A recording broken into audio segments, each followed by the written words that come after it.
The room that doesn't exist. The apartment with a secret. Arman didn't believe in ghosts. When he found a cheap apartment in Karachi, he signed the lease immediately. It was old but spacious, with a long hallway leading to several rooms.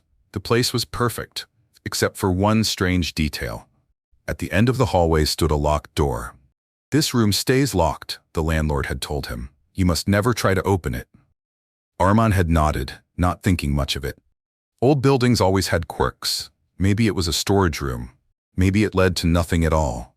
He never expected the knocking to start. The first signs. The first night was silent. The second night he heard something. A faint scraping sound, like nails dragging against wood.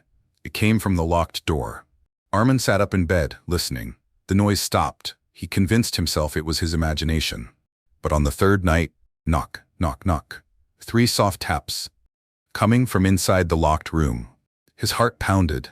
He stared at the door, expecting someone to be there, but the hallway was empty. When he asked the landlord about it the next day, the old man went pale. "Don't listen to it," he whispered, "and whatever happens, don't open the door." That night, the whispers began.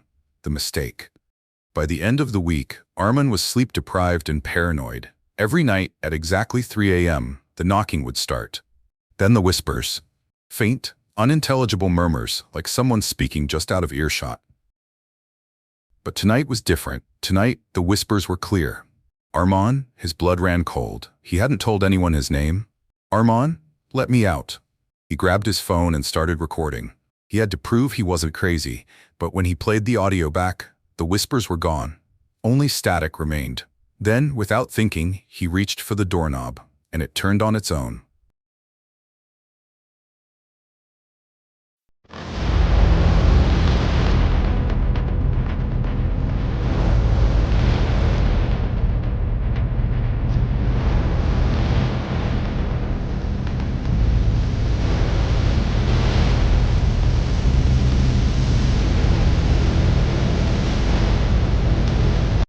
Something just out of reach.